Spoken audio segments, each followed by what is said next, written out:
네, 안녕하세요. 오늘은 여러분이 보내주신 현대오토에버 자료들, 이걸 좀 깊게 파보려고 합니다. 뉴스 기사도 있고 증권사 리포트, 또 주가 데이터까지 자료가 꽤 다양해요. 그래서 이번 시간 목표는요, 현대차 그룹 안에서 현대오토에버 위상이 어떻게 변하는지, 특히 그 로보틱스 있잖아요. 이 새로운 분야에서 어떤 기회를 찾고 있는지, 이걸 좀 집중적으로 파헤쳐 보려고 합니다. 자, 그럼 한번 시작해 볼까요? 네, 자료들 보니까 정말 흥미롭더라고요. 이게 단순히 그룹 IT 지원 역할, 여기에만 머물던 회사가 아닌 거죠. 그룹의 어떤 미래 성장 동력, 특히 로보틱스나 소프트웨어 중심 전환, 그러니까 그 SDX 전략의 핵심으로 떠오르는 그런 중요한 시점 같아요. 여기서 SDX는 아시겠지만 모든 기기나 시스템이 소프트웨어로 정의되고 구동되는 걸 말하는 거죠. 아, 그렇죠. 가장 먼저 눈에 띄는 건 역시 그 로보틱스 사업 진출 소식인 것 같아요. 동아일보랑 한국경제 기사 보니까 현대오토에버가 보스턴 다이나믹스 로봇 제품 있잖아요. 이거 국내 유통이랑 AS, 그러니까 사후 관리 서비스까지 맡게 된다. 이런 내용이던데, 이거 상당히 큰 변화 아닌가요? 네, 맞아요. 이게 아주 중요한 포인트입니다. 그냥 AS 대행 이런 수준을 넘어설 가능성이 커요. 예를 들어 자동차 쪽 보면 현대 모비스가 부품 공급부터 AS까지 쫙 하잖아요. 그런 것처럼 로보틱스 분야에서는 현대 오토에버가 딱 그 중심 역할을 하게 되는 그런 구조로 볼 수 있을 것 같아요. 그러니까 보스턴 다이나믹스가 로봇 만들면 현대 오토에버는 유통, 서비스는 기본이고 관련된 소프트웨어 솔루션까지 약간 통합적으로 제공할 수 있게 되는 거죠. 아하, 그렇군요. 이미 그 그룹의 미국 조지아 공장 HMGMR라고 하죠. 거기서 보스턴 다이내믹스 스팟 로봇이 품질 검사에 쓰이고 있고 앞으로 2029년까지 그룹 전체 공장에 로봇을 한 3만 대 정도 넣을 계획이다. 이런 보도도 있었어요. 그럼 로봇이 늘어나면 늘어날수록 현대오토에버 역할도 당연히 커지겠네요. 그럼요. 현대오토에버가 원래 스마트 팩토리 구축, SDX라고 하죠. 그리고 운영 솔루션, 이쪽에 강점이 있는 회사거든요. 로봇 도입이 늘어나면 이 로봇들을 어떻게 효율적으로 제어하고 관리할까? 그 관제 시스템 중요해지죠. 또 로봇 운영 데이터 분석해서 생산성 높이는 기술, 더 나아가서는 로봇이 스스로 학습하게 만드는 AI 솔루션까지 전부 다 현대오토에버의 소프트웨어 기술력이 필요해요. 아, 단순히 로봇 설치하고 끝이 아니군요. 그렇죠.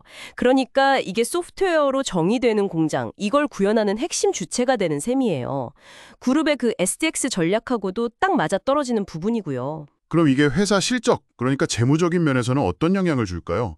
증권가에서는 꽤 큰 것 같던데요. 한국경제 기사 보니까 매출 증대 효과를 아예 구체적인 숫자로 제시하기도 했더라고요. 네, 증권사마다 조금씩 추정치는 달라요.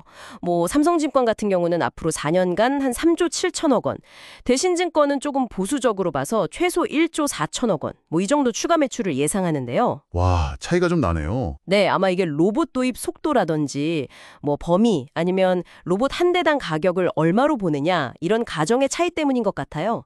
근데 중요한 건 어느 쪽이든 간에 조 단위의 아주 의미 있는 성장을 예측한다는 거죠.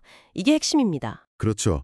지금 매출 구조를 보면 대략 그룹 내부 IT 서비스나 스마트 팩토리 구축, 이게 한 80% 정도 되고 차량용 소프트웨어가 한 20% 정도인데 여기에 로봇 사업이라는 확실한 성장 엔진이 하나 더 붙는 거네요.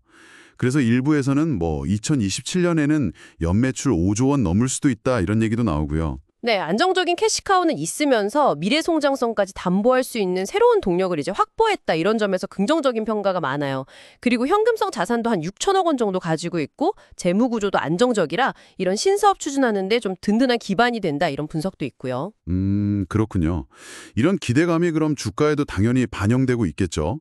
자료 주신 거 보니까 최근에 52조 신고가 새로 썼고 올 들어서만 50% 넘게 올랐어요.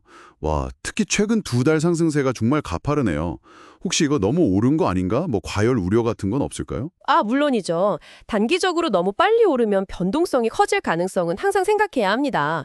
스토캐스틱 같은 기술적 지표들 보면 단기 과열 신호가 좀 보이기도 하고요. 스토캐스틱이요? 아, 그 주가 모멘텀 보는 지표 말씀이시죠? 네, 맞습니다. 주가 상승이나 하락에 힘이 얼마나 강한지 보여주는 건데 약간 과열 구간에 있다는 거죠.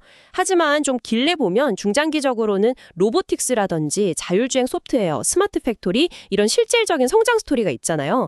이게 실적으로 연결될 거라는 기대가 크기 때문에 긍정적인 전망이 더 많아요. 대신증권에서 목표 주가를 24만 원까지 올린 것도 다 이런 맥락이고요. 그렇군요.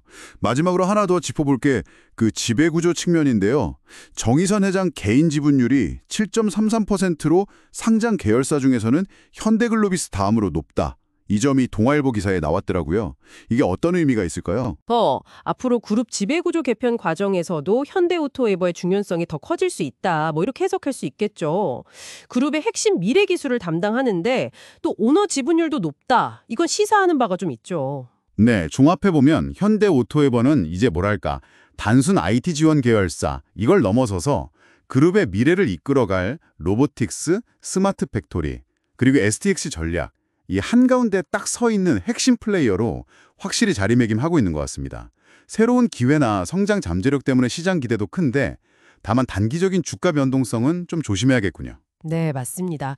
그리고 중요한 건 이런 여파의 확대가 그냥 그룹 안에서만 잘 나가는 걸로 끝나는 게 아니라 어쩌면 그룹 외부로 사업을 확장할 수 있는 그런 발판이 될 수도 있다는 점이에요.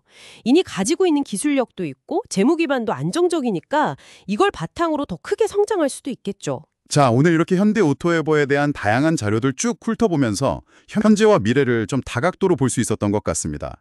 마지막으로 이런 질문 한번 던져보고 싶네요. 그룹의 핵심 기술이랑 솔루션을 이렇게 빠르게 흡수하면서 영향력을 키워가고 있는 이 현대오토에버가 어쩌면 우리가 지금 생각하는 것보다 훨씬 더 중요한 역할, 그러니까 미래 현대차 그룹 구조에서 진짜 숨겨진 핵심 축이 될 수도 있지 않을까요? 한 번쯤 생각해 보시면 재밌을 것 같습니다.